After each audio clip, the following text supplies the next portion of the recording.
have hope for the city or do I have concerns? मेरा दिमाग हमेशा chaos में रहता है. Okay. Now it's the last week. We better run and do this and finish it. There's a calling. Does this exist or it does not? कोई चीज़ original perception होती है क्या? I'm not sure.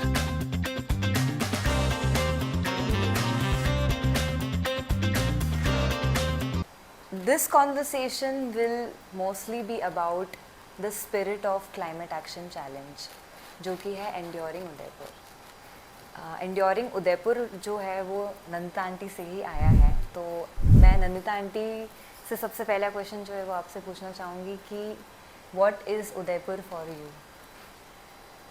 So I think Udaipur for me is a really important place. It's the place where जो हम कहते हैं ना कि एक ऐसी जगह है जहाँ सुकून मिलता है ना. यहाँ आके ऐसा लगता है कि एक ठहराव है और किसी चीज़ की ज़रूरत नहीं है, बस हम यहाँ हैं, ये ही बहुत है. Okay, that's very important. तो क्योंकि उदयपुर gives you peace, आपके लिए एक ठहराव की जगह है, राइट? तो मेरा उसके रिगार्डिंग क्वेश्चन जो है वो ये है कि अगर आप आज उदयपुर को देखते हो तो what is one feeling that you carry? Is it a hope or you are concerned about the city, क्योंकि आप काफ़ी सालों से सिटी के साथ में हैं. सबसे पहले I'd like to answer this question in two parts. Udaipur में जब से आई तब से एक लगाव है सिटी से. उदयपुर के लिए करते हुए तो there was a small trigger from my mother-in-law. उससे चालू हुआ करीब 2006-2007 में. Okay. And I think your second part of your question was कि do I have hope for the city or do I have concerns? I think hope और concern दोनों साथ साथ चलते हैं, पर उदयपुर ऐसा शहर है जहाँ एक्चुअली जो उदयपुर वासी हैं वो ही शहर का ध्यान रखते हैं. It was the reason why I said let's make the theme Enduring Udaipur. हमारी जो ऑडियंस है, राइट, वो आपको एज अ नंदिता सिंघल जानते हैं, right? But who is Nandita actually? मतलब अगर आप उन्हें बताना चाहोगे. I'm no different Diksha from you or from anybody, right? मैं वो ही हूँ, मेरे में उसी तरह का खून दौड़ता है ना. तो the one big thing is कि मेरा दिमाग हमेशा chaos में रहता है. Okay. मेरे बहुत सारे आइडियाज़ किसी भी एक समय चलते रहते हैं और मैं किसी को कुछ मालूम नहीं है मैं किस तरफ भागूंगी. तो that is I think one very different part about me. And and I'm not one who plans a lot, and this is why when you said कि ये सफ़रनामा के लिए एक पॉडकास्ट करना है, so I didn't even look at the script because for me the planning then takes away from my spontaneity. And my spontaneity comes out of that multitude of ideas that are running in my head at any given time. Okay. So yeah, that's who I am. And it was so good because when I got to know that you have not gone through the script, I was like, okay, now what to do? Because this is something which I am doing for the first time. Right. तो फिर मैंने सोचा कि ठीक है, मैं भी script को फॉलो नहीं करूँगी और एक कैंडिड कॉन्वर्सेशन होगा, राइट? तो इसी कॉन्वर्सेशन को हम अगर आगे बढ़ाए, राइट, तो जब अपन क्लाइमेट एक्शन चैलेंज की बात करते हैं तो ये वर्ड कैसे आया, like, and why did you choose enduring word only? और ऑल्सो एंड्योरिंग का मतलब क्या होता है? So I think तुम्हारे सवालों में बहुत सारे जवाब मिले हैं, and I think by the end of it I will lose track because my mind goes in so many directions. So I think जो ये शब्द है enduring, ये मेरे लिए एक बहुत इम्पोर्टेंट शब्द है. और अगर मैं इसका हिंदी में ट्रांसलेशन करूँ तो एक चीज़ जो स्थायी है, जो ग्राउंडेड है, पर फिर भी समय के मुताबिक बदलती रहती है. तो उसमें एक लचीलापन है. Okay.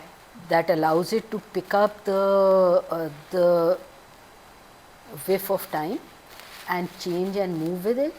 but it is also very sure of its culture, it's very grounded in its culture, and it knows कि वो ही culture उसको वो क्षमता भी देता है और वो हिम्मत भी देता है बदलाव के लिए.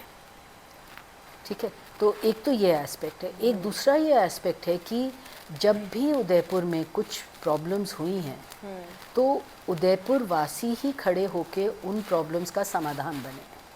ओके. ठीक है, तो अब मैं बहुत नहीं जानती पर मेरे ख्याल में उदयपुर में बहुत ऐसे मोमेंट्स आए हैं, पर one of the ones that I have heard about actually is जब जलकुंभी भर गई थी स्वरूप सागर में, ओके. है ना, तो 2 उदयपुर वासी थे जिन्होंने कहा कि हमें इसका कुछ करना है. ओके. ठीक है, तो वो 2 जने शाम को आके अपना काम करके और उसको निकालते थे. उनको देख के धीरे धीरे धीरे धीरे लोग बढ़े. इनफैक्ट वो उन्होंने ऑर्गेनाइजेशन से मदद लेने की कोशिश की पर वो मदद नहीं मिली. पर जब उदयपुर वासी सब लग गए उसमें, तो मैंने ये सुना है कहानियाँ कि चाय वाले ने आके यहाँ पे अपना टपरी लगा ली Okay. और सबको फ्री चाय देते थे. पान वाला अपनी दुकान बंद करके यहाँ आ जाता था, पान लगा लेता था. किसी ने लाइट्स लगवा दी. ऐसे करके सब ने अपनी तरफ से कंट्रीब्यूट करने की कोशिश की और श्रमदान तो करते ही थे.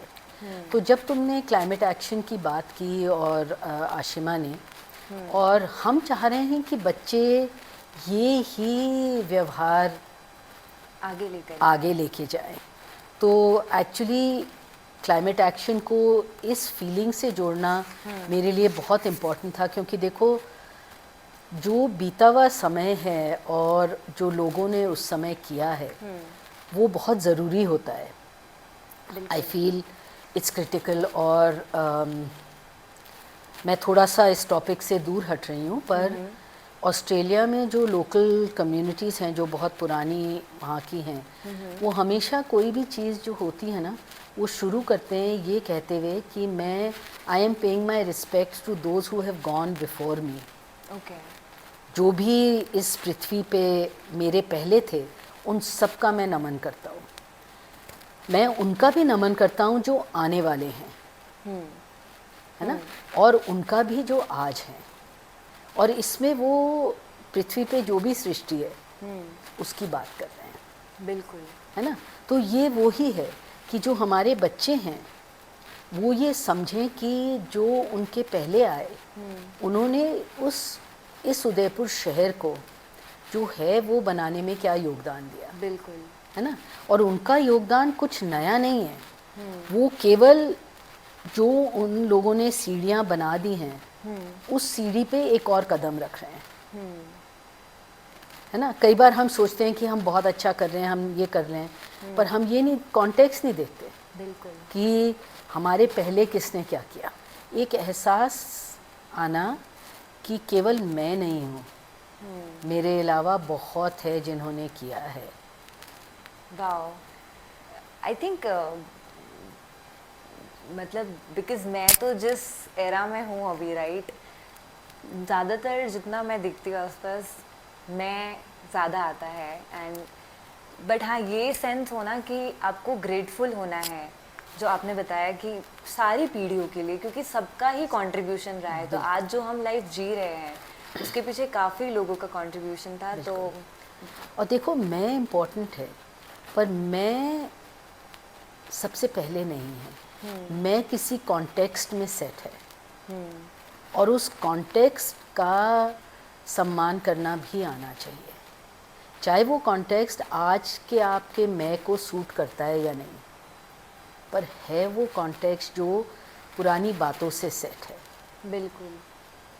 आई थिंक लुकिंग बैक, अगर मैं आपसे बात करना चाहूँ, क्योंकि आपने बात करा है कि जैसे ऑस्ट्रेलिया के बारे में, कम्युनिटी के बारे में भी, राइट, एंड बिकॉज आंटी आप काफ़ी जगहों पर you go around and contribute there as well.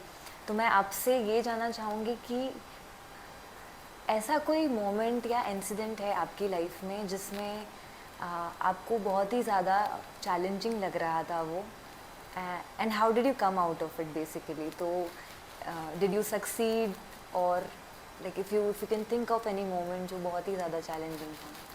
तो देखो, पहले तो जब मैं कहीं भी बाहर जाती हूँ, मेरे को एक बहुत बड़ा एक फीलिंग रहती है कि मैं कितना कम जानती हूँ, है ना। तो कई बार मैं जब जाती हूँ तो मेरे को ये लगता है कि इतनी गज़ब की सोच है हमारी दुनिया में।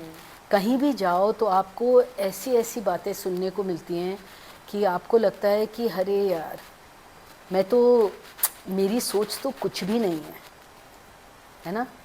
तो और मैं अपने आप को कितना एक संकुचित दायरे में बंद कर देती हूँ। कैसे हमें अपनी सोच बाहर निकालनी है। So for me that part of travel is really important, and really just being with people and seeing ki how actually they are so free to share what they've learned, what they do. They're not at all afraid कि आप उनको copy करोगे या आप अपनी उनकी सोच को उठा के कुछ और कर दोगे उसका. I just think there's so much generosity in this world कि मैं तो बहुत ही खुश होके आती हूँ जहाँ भी जाती हूँ. I think that's the best part, क्योंकि आपने बात करा है कि लोग बहुत ही ओपनली शेयर करते हैं, राइट? तो ये एक कम्युनिटी के बारे में आता है कि कम्युनिटी किस तरीके से काम कर रही है, इतने सालों से कैसे काम करती आई है, एंड बिना कम्युनिटी के we can not do or we can not achieve anything, right? हर रोज़ किसी काम के लिए खड़े होना, to show up for something that matters to you, वो किस तरीके से दिखाई देता है एंड क्या मोटिवेट करता है आपको कि you just go and keep on showing up for it? मेरे लिए बहुत ज़रूरी है कि कुछ करो, है ना. और जब मैं ये सुनती हूँ कि हमारे यहाँ चाहे देश हो, चाहे शहर हो, चाहे दुनिया हो, इसमें ये नहीं हो रहा या वो नहीं हो रहा, तो मेरे को ये लगता है कि हम हमेशा जो नहीं हो रहा है उसके अगेंस्ट आवाज़ उठाते हैं. पर हम अभी एक तो ये नहीं सोचते कि क्या हो रहा है. अगर तुम अपने चारों तरफ देखोगी तो इतने लोग इतना अच्छा काम कर रहे हैं कि मेरे को लगता है कि हमारा काम बहुत ही छोटा सा है, वो पर छोटा सा है फिर भी मायने रखता है. बिल्कुल. एंड वो ही हर दिन एक छोटा स्टेप रखना मेरे लिए एक ऑलमोस्ट लाइक एन एक्साइटमेंट है. Like I it never feels like a burden. It doesn't feel like कि मेरे को ये करना ही करना है. और क्योंकि मैं इतना सिस्टमैटिक नहीं हूँ, और जैसे मैंने पहले कहा था कि मेरा जो दिमाग है वो उसमें हमेशा बहुत सारे आइडिया चलते रहते हैं, तो मैं किसी भी दिन किसी एक आइडिया को पिक करके निकल चलती हूँ. I think this gives me a quite relief, क्योंकि बहुत सी बार हम लोग तो मुझसे ना काफ़ी बार लोग पूछते हैं कि Diksha what is the purpose of your life, and until now I don't know कि मेरी लाइफ का पर्पस क्या है. बट क्योंकि मैं कनेक्ट ऐसे कर पा रही हूँ क्योंकि कुछ तो कर रहे हैं हम लोग भी, राइट? तो I don't know, I have not figured it out yet, but हाँ, इट गिव्स मी रिलीफ कि ठीक है, मतलब at least I am contributing a little to this world. क्योंकि आपने बात करी है कि आपके दिमाग में आइडियाज़ आते हैं एंड आप उन पे काम करना चालू कर देते हो, राइट?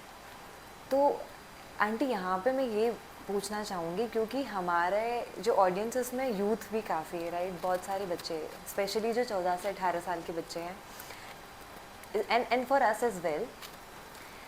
आइडियाज़ तो हमारे भी दिमाग में हज़ारों आते हैं रोज़, राइट? कुछ पे हम काम करना चालू भी करते हैं बट ख़त्म नहीं होता है वो, and sometimes we achieve, sometimes we don't achieve, right? And I think आप भी काफ़ी सारे बच्चों के साथ काम करते हो. So when you look at them, what do you think? Are they more clear or they're confused? I Like always, there's clarity in some, there's confusion in others. और one of the problems with a person like me is कि जब ideas बहुत आते हैं and then you go off in multiple directions, कोई भी चीज़ ख़त्म नहीं होती है, बिल्कुल. है ना. So I can fully understand where they are, and you then have to have people who set systems around you. So I'll give you an example. मेरा बिल्कुल ही ऐसा था. फिर अब हमने धरोहर में ये किया है कि I will do 3 projects every quarter. Okay. And then they have to start at the start of the quarter and finish at the end of the quarter.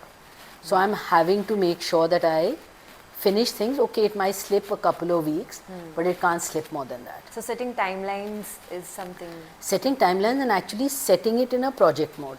Okay.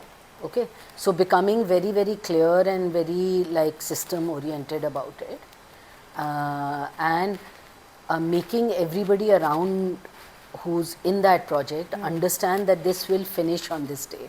So if the work isn't done, then this project is no more after the 31st of March, say, for example. Okay. Okay, so I think that makes me also really aware that जिसके साथ भी मैं काम कर रही हूँ, I have to do justice to their effort and make sure that, you know, all of us get together and finish it in time. Yeah. So that's kind of helping me, but it doesn't like, sometimes it's tough because like I've just gone off on a tangent on some other idea and suddenly I have to say, project. oh damn, now it's the last week, we better run and do this and finish it. So it's it's interesting, Yeah. but I'm finding it a really nice way to work. You said that there's a mixture in the group right now. कुछ confused भी है और कुछ लोग clear भी है, right? हम community की बात कर रहे थे, तो community में young people, adults, everybody is coming together, right? तो youth को हम कैसे help कर सकते हैं और adults कैसे help कर सकते हैं?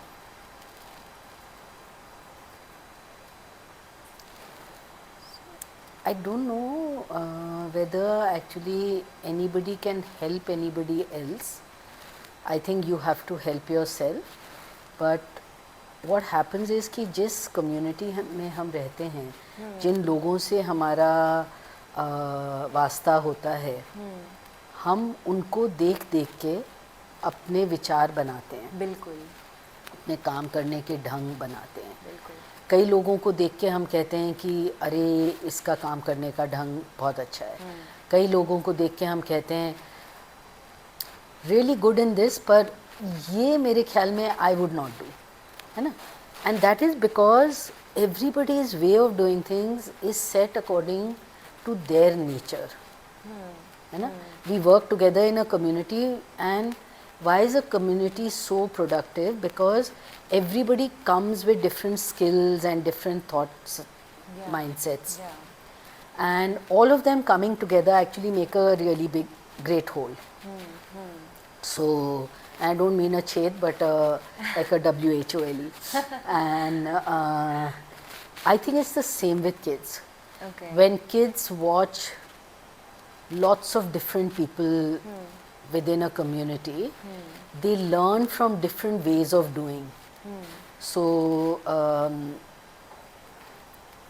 कोई भी प्रॉब्लम होती है उसका समाधान बहुत तरह से निकाला जा सकता है. Okay. तो माय हस्बैंड ऑलवेज सेज कि तुम्हारे जो टूल बॉक्स है उसमें कितने टूल्स हैं.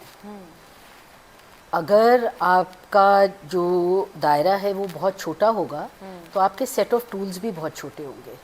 जैसे ही आपका दायरा बड़ा हो जाएगा तो you will be exposed to many more ways of thinking and doing. So you will start to subconsciously collect a lot of tools within your toolbox. Yeah, that's true. तो आंटी जैसे आपने बात करी दायरा की, राइट, कि जितना बड़ा दायरा होगा आपके टूल्स बढ़ते रहेंगे, राइट. तो ये कैसे पता चले कि सही दायरा क्या है किसी के भी लिए? तुम्हारे लिए जो सही दायरा है वो शायद मेरे लिए ना हो.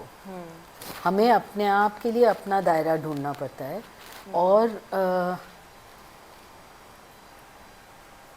आई थिंक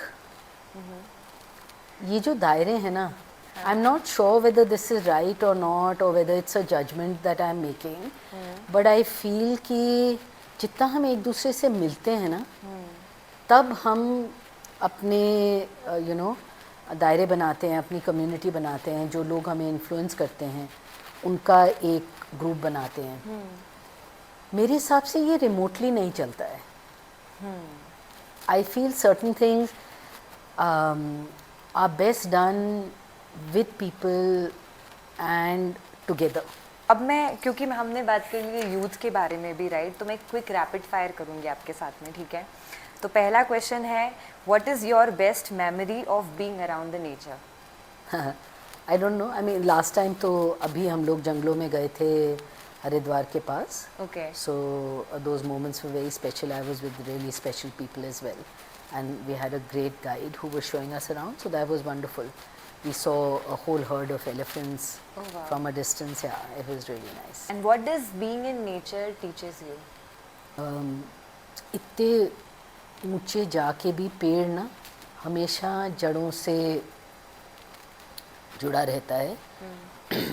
अभी मैंने एक किताब देखी, किसी ने बहुत साल पहले एक मोनोग्राफ लिखा था रूट्स पे। Roots. Okay. रूट्स, तो उसमें पेड़ करीब इतना ही सा है और वो रूट्स चले ही जा रही हैं, चले ही जा रही हैं, चले ही जा रही हैं। पेड़ के एटलीस्ट 10 टाइम्स रूट्स हैं, Okay. राइट? तो पेड़ इतना ग्राउंडेड रहता है, वो एकदम डेप्थ से कनेक्टेड रहता है। तो मेरे को लगता है फॉर मी दैट इज़, कोई भी प्लांट है उसके आप रूट्स देखोगे, they are there to serve a purpose and they are designed around that purpose. And for me that is really important, that everything we do should be designed around a need. है ना? अगर छोटी सी जगह से पानी खींचना है तो I need many fine roots which are very shallow. But if I need to go really deep down to look for my sustenance, then I need to have the ability to send the roots down. बिल्कुल। I think it is so similar to what you said कि मैं यहाँ पे पेड़ को ऐसे imagine कर पा रही हूँ कि पेड़ जो है वो हमारी सिटी है और रूट्स जो है वो सारे लोग हैं जिन्होंने अभी तक उसको कंट्रीब्यूट करा है। तो इस Everything तरीके that से makes the city, right? इसके जो hills हैं, जो अरावलीज बने, go back deep into geological time and everything, because हर चीज़ का एक progression रहा होगा। पहले कुछ आया होगा, फिर कुछ और आया होगा। तो I think everything contributes and that is a part of your root system, right? Definitely.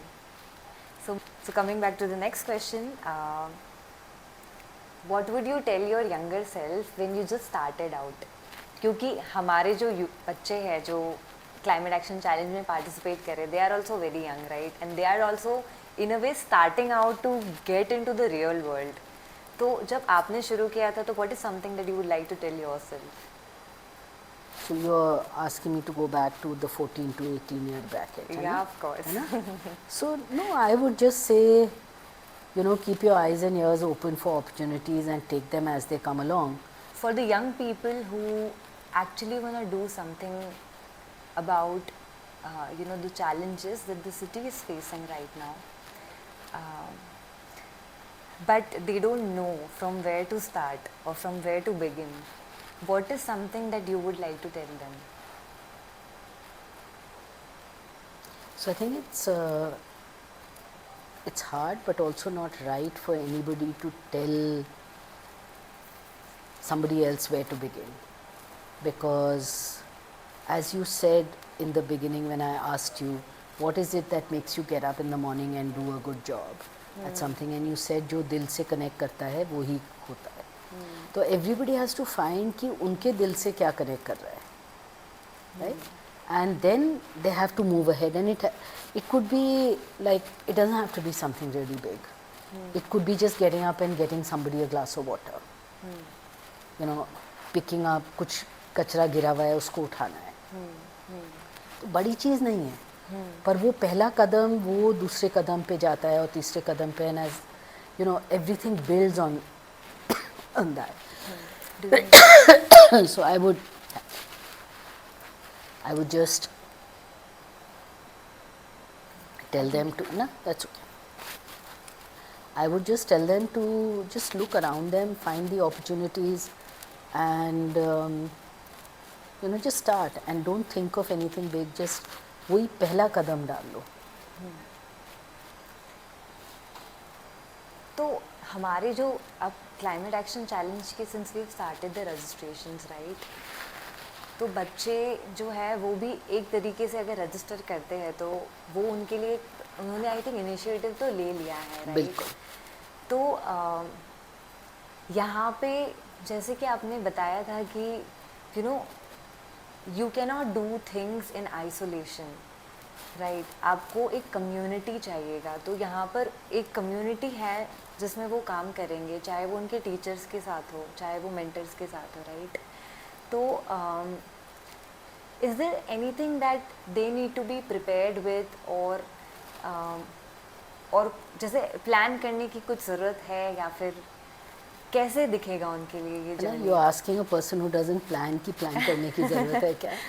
But I just feel that अपने कम्युनिटी का दायरा बढ़ाएं और जो और टीम्स हैं उनसे भी सीखें। तो देखो, एक टीचर है, एक मेंटर है, जो हमारे ज़िंदगी में बड़े लोग हैं, वो हमें सिखाते ही हैं। पर जब कई बार हम एक दूसरे से बात करते हैं तो वो जो केवल डायलॉग का जो एक हिस्सा होता है, जो बातचीत गपशप होती है, उसमें कई चीज़ें निकल के आती हैं। बिल्कुल बिल्कुल। और वो ही है कि जैसे हम अपनी कम्युनिटी बढ़ाएंगे, जो आइडियाज़ आएंगे, हमारा टूल बॉक्स भी करने का और समाधान ढूंढने का बड़ा होता है। तो I think we need to, the kids should really look at how they engage with other teams as a part of climate action. I will be very honest with you, मुझे बहुत सी बार लगता है कि मैं ना, आई थिंक वो मैं में आ रही हूँ, तो वो मैं से वापस पीछे मैं आ जाती हूँ। मतलब when I meet people like you, तो वो बहुत ज़रूरी है स्पेशली हमारी जनरेशन के लिए, क्योंकि सोशल मीडिया और इसकी सबकी वजह से there is a lot of show off going on right. I think not that, I would not even blame the generation, but हमारा स्कूल सिस्टम ही मैं पे ले आता है ना। You've always heard me say we mustn't have competition, nobody must be first, nobody must be second, and it's really because जैसे हम एक लेयरिंग बना देते हैं ना, तो उसमें फिर मैं आना ही है। When we are doing things together, then there is no need for कि कौन बेस्ट है और कौन बेस्ट नहीं है। तो आई थिंक एंड गोल जो मुझे लगता है वो तभी ही अचीव हो पाएगा जब हम देखेंगे कि हम क्या इम्पैक्ट लेकर के आना चाहते हैं। अगर वो वहाँ सोचेंगे, then I think we will not think about मैं। सो दीक्षा, इम्पैक्ट भी हमारे हाथ में नहीं है, आउटकम भी हमारे हाथ में नहीं है ना। हमारे हाथ में केवल काम करना है, क्योंकि इम्पैक्ट भी जहाँ हम काम कर रहे हैं उसका रिस्पॉन्स क्या है उस पर डिपेंड करता है। वो रिस्पॉन्स हम नहीं गवर्न कर सकते, बट हम हमारे काम पे, हम अपने काम को इतना दुरुस्त बना सकते हैं और इतना सोच के कि हम जो भी करने जा रहे हैं उससे हम लोगों का माइंडसेट और रेजिलिएंट और स्थायी बनाएं, फ्लेक्सिबल बनाएं, rather than make it more driven by results. You know, make it more about how we are doing things, thinking about every step, about the impact it's going to have on something, rather than thinking about कि मेरे project को और projects के comparison में कैसा देखा जाएगा। But comparison तो हमेशा ही रहेगा राइट। पर होना नहीं चाहिए ना, क्योंकि जैसे ही हम कंपैरिजन की तरफ जाते हैं तो हम फिर आई don't know if you heard, जैसे हम लोग स्कूल में एथलेटिक्स करते थे ना, तो हमारी टीचर्स हमें हमेशा कहती थी कि अपनी रेस भागो, पीछे कौन आ रहा है उसको मत देखो, या आगे कौन जा रहा है उसको मत देखो। और ये इसलिए है क्योंकि आपका जो भागने का तरीका है वो आपके शरीर से सूटेड है। You can't run like another person who's beating you or who is catching up with you. You have to run your race, and that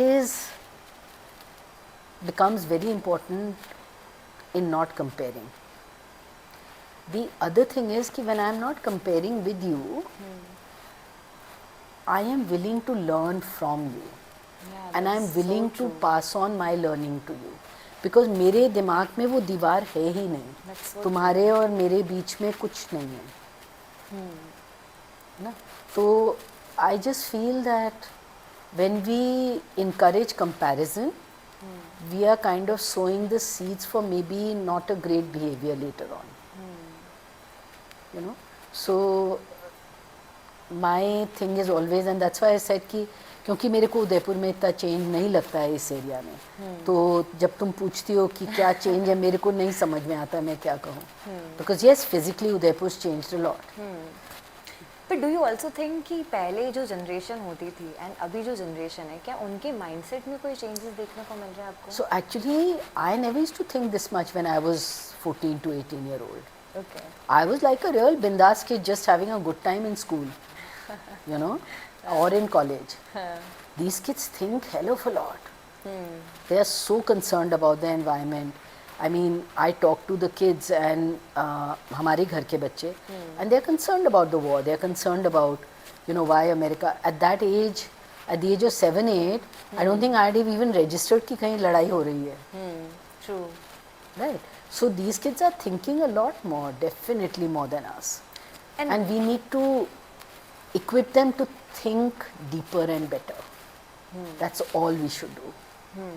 You know, and getting rid of things like comparisons and, you know, who's better than whom is one of the best ways to do it.